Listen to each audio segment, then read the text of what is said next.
Apo Whang-Od, the oldest tattoo artist in the Philippines and the last living Mambabatok, a traditional tattooist from the Kalinga mountains, where she lives tucked away in the village of Buscalan, roughly 15 long hours from Manila. Apo, also known as Maria Oge, has been tattooing for the last 80 years, using charcoal, water and thorns. She started at 15 years old, being taught by her father, who was a master in his time. After just a couple short days in Manila, it was my turn to set out on this epic adventure through the crazy Filipino mountains on sketchy, landslide-covered roads. My name's Eddie if you don't know me, and this is my journey into the Buscalan tribe on a mission to meet the living legend in Apo Whang-Od. The journey started in Manila, catching a 6-hour bus from the Pasay terminal to Baguio. Here, I checked into a cheap hotel, which would be my base for the next few days. After a quick bite to eat, I hit the hay and rose early the next morning. Good morning from Baguio. It's just before 6 a.m. I'm heading today to Bontoc first, and then up into the mountains to see Apo Whang-Od. I showed up to the Rising Sun bus terminal about 45 minutes before departure, grabbed myself a ticket for 350 pesos along with some fruit, 2 apples and 1 pear for 100 peso. Thank you. Coffee and a pancake, ready for the journey ahead. Filipino pancake for breakfast, 20 pesos each. How good is that?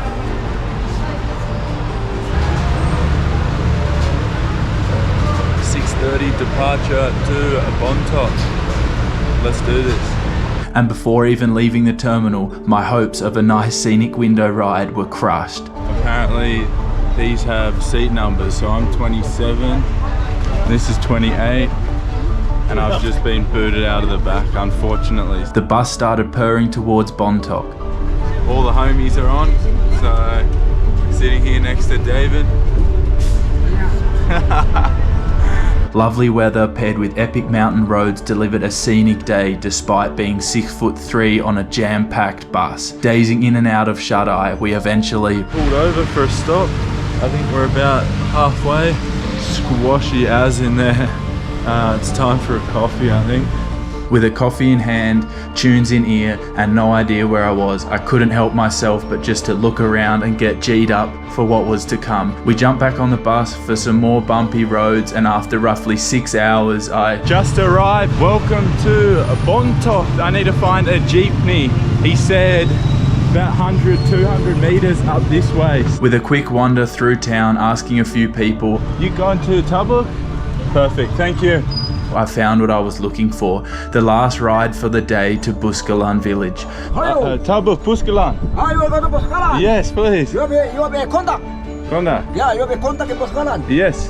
What is your name? Apo Whang-Od. We have found the van to Buscalan.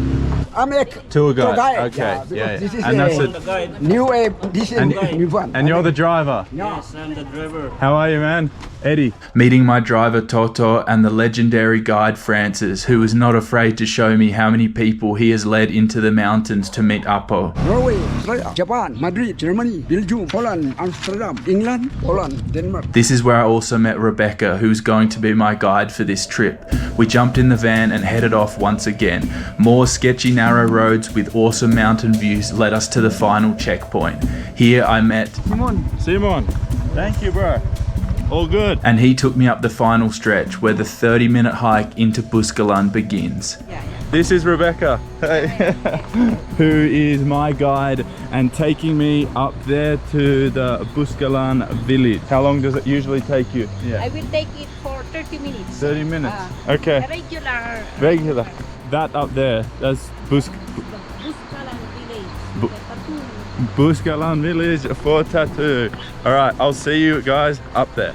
After the mega journey it had been, we finally arrived at the Buscalan village. And to say this wasn't already an eye-opening trip from the second I walked in here, I would be lying. Rebecca led me into my homestay, known as the Granzian Homestay, run by Ana Tambalong, who is related through the family to Apo, along with Clarissa.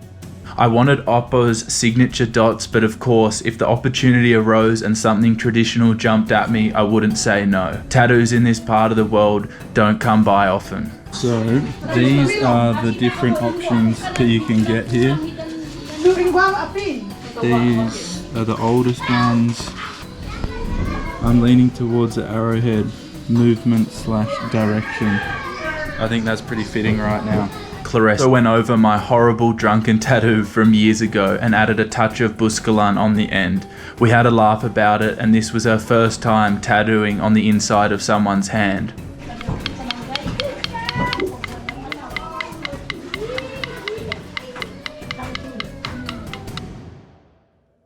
This is where I am crashing for the evening. Nothing too fancy, but can't complain with those views up in the mountains. So We have brought along some sweets to offer to the kids out here. Osa, ara. Osa. Take two, you can take two.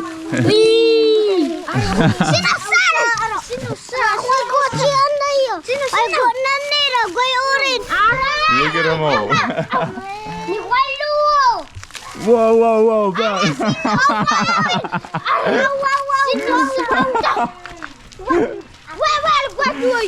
That's okay. You guys are welcome. At this point, the sun was setting and Apo was done for the day as her ink had dried out and she had clocked off. I watched the local kids doing their traditional dance only performed on special occasions.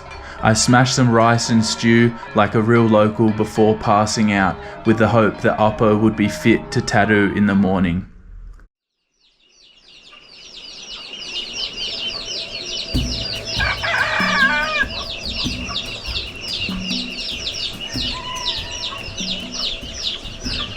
Good morning.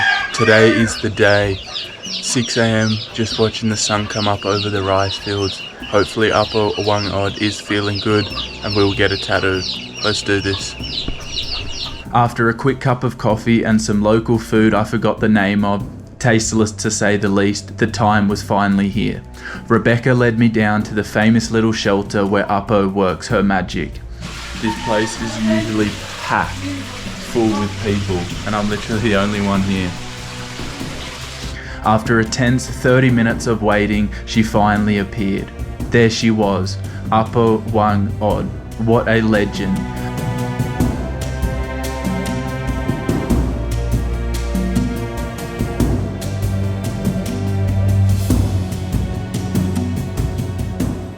I was called over first as a few people had arrived during the wait.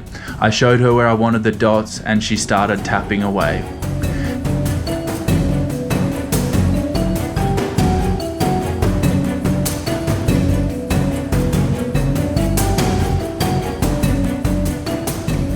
Now I've seen a few people's 3 dots and depending on the time and day and the mood she can be in, the dots can turn out pretty wonky, which is understandable. I got her first thing in the morning, she'd just woken up and I couldn't be more happy with the precision of these dots. After such a long journey, it was over so quickly. My mission was a success and I couldn't be happier to have met Apo and have her ink marked and engraved on me forever. There we have it, done and dusted. Before leaving, Rebecca gave me a short tour of the village, and during this walk through people's homes, I didn't really feel comfortable filming everything. I snapped a few clips here and there, but I really didn't want to be that guy. Hey. How they mill rice. This is the original way of living.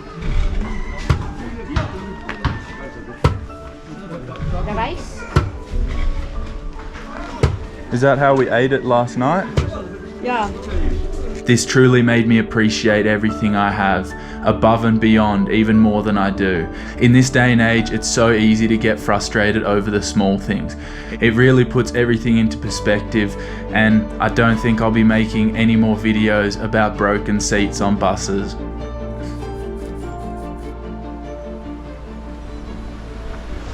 Alright, there we have it. That is Buscalan village done. What an epic couple days that has been.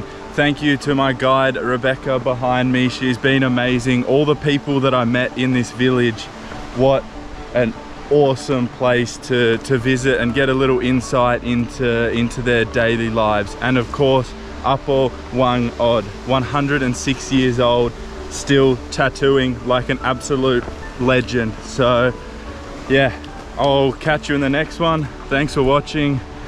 Wow, cheers.